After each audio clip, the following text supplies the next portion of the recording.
Lindsay Holley. Welcome to Student Spotlight, where we get an inside look on the exciting lives of Hanover College students from inside and outside the classroom. Today we have Keaghan Holland, who is a member of a small town rock band called Rosewood, and he is recently a solo artist, I'm just now finding out, as well as a video producer. Keaghan has recently finished 2 videos for his soon-to-be-released songs. Thank you for joining us today, Keaghan. Thanks for having me. Of course. So you sing, you write songs, you play guitar. Am I missing anything there? Not really.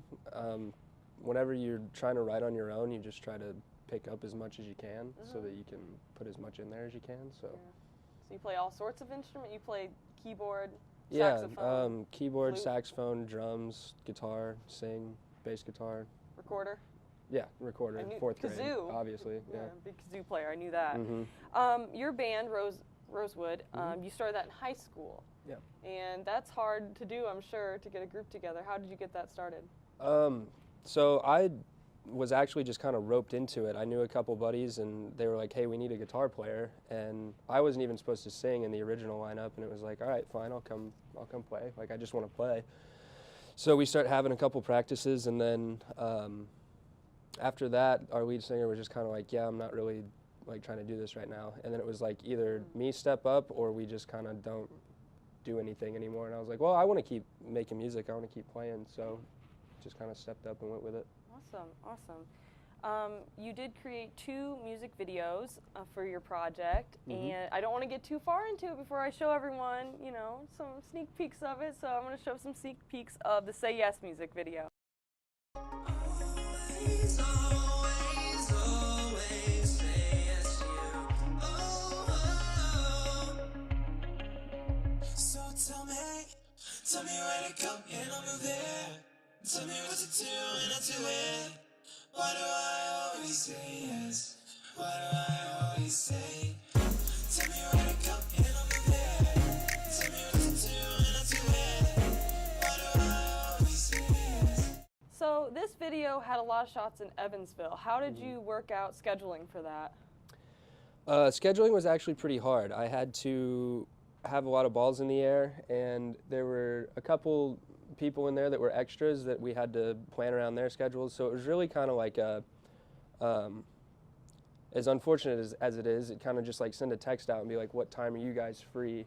And then I would try to work that around my schedule because it was just easier to do it that way than to like give them a strict schedule. But yeah, no, a lot of driving, definitely a lot of driving. Hopefully it was worth it. No, it was. Yeah, good. It was totally worth it. This music video, it kind of focuses on a very relatable issue, both for romantic and platonic relationships. For the songwriting, do you take these from personal experiences? Yeah, definitely. I mean, it's easy to write about what you know. So, I mean, whenever it comes to this song, Colin and I sat down, and it was kind of we're both yes men, and we try to keep people around us happy, and sometimes to our own fault, where we put ourselves on the back burner. And so we decided to write a song about it and to try to give people like an introspective look at like what that feels like. Yeah, it's really good.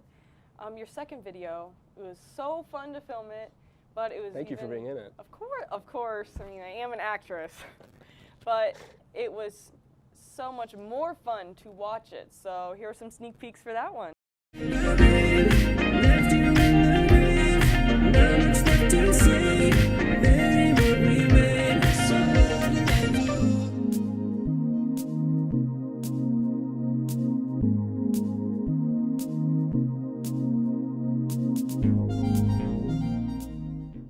So this video had, from what I gather, was like a main theme of missing someone, and Keaghan, it pulled on my heartstrings. Was there where did you get the idea to do this storyline? So I'd kind of been messing with this idea. I don't know, it's just one of those things where you think about whenever you get out of like a romantic relationship or whatever, and it's just kind of the steps that each person inadvertently takes to like the moving on process or whatever, however you want to call it or whatever you want to call it. So through that, I mean, you can see in the video, it's like deleting the phone number of like who you used to be affiliated with, and like thinking that you see them all over town and kind of having like that little bit of paranoia, you know, and then finally to like seeing them out in public and like the shock that that can sometimes be. But yeah, I don't know. It was just kind of like you said, just a missing somebody premise, and then just trying to articulate that visually. Your night shots, though, Mm-hmm. they were fantastic, and that is so hard to do. I was there for some of them, and we did a lot of crazy things to get those. Mm-hmm. Did you have any other? What big issues did you have with that? Where'd you go to? What'd you do to get around that, like in the car and downtown? So Aaron and I had tried to film the car shots at like dusk, and they didn't turn out right. There was too much exposure, so we had to go down there as soon as it got dark out, and we put some like our phones around the car with our phone lights on, and then we put like pieces of paper over them to try to like dampen the light. Just trying to accentuate like me in the car and not have it just look like we shot it on like a cell phone or something. So yeah, definitely lighting was like a huge struggle for that video, but it was a good struggle because lighting can make or break your whole thing. So That's very true. And with that, and creating a storyboard, and just filming, and editing, and everything, it takes a lot of time and hard work. Was there anything that you learned through this process, especially with the lighting, about production that you didn't know before?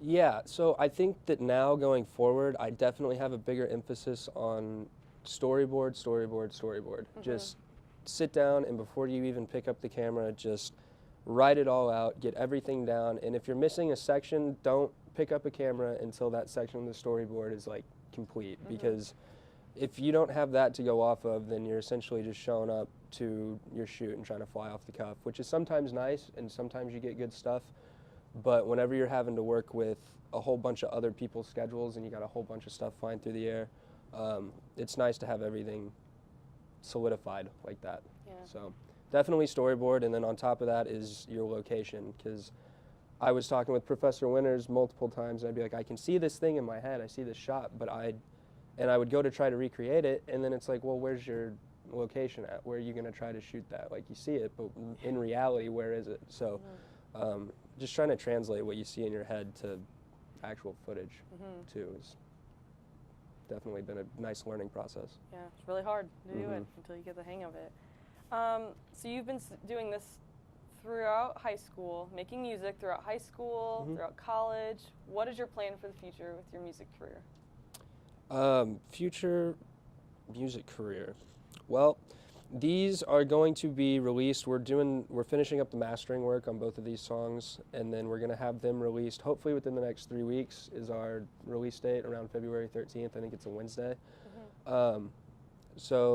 But then after college, I'm going to keep working on music, and I have my own home studio where I'm able to make my demos, and some songs end up turning out better than demos. But yeah, and a possibility that was brought up to me just a couple weeks ago was possibly moving out to LA. I know it sounds kind of cliche, but maybe going out there to live and try to work on this and see just how far I can get with it.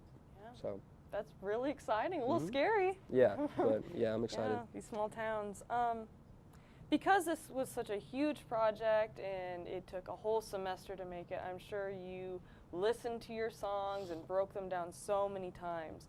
Is there anything that you learned about yourself or your music during this time that you didn't even realize before? Big question, sorry. That is a big question. I think it was more so just like how nitpicky I can be, because sitting there and listening to that song, both those songs, while I'm trying to edit these videos, it's like with the music and the videos, you hit a spot where you could keep going, but with every creative project, you have that spot where you hit it and you're like, I'm done, but I could keep going. You know what I mean? Yeah.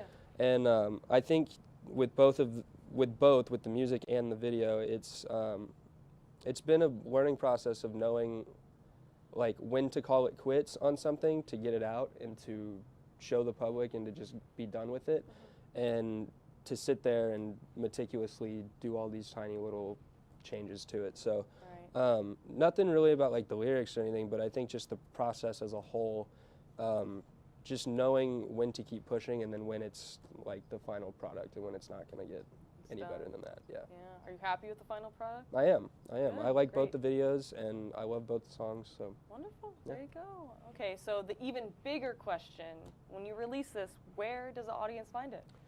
So it's going to be on our Instagram, which is Rosewood Music. It's going to be on our Twitter, which is also Rosewood Music, and it's going to be on my personal YouTube page and our band's YouTube page.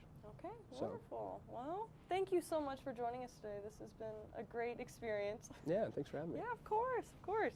Tune in next week for a new segment where we get some exciting information on what's happening on Hanover's campus. Have a wonderful week.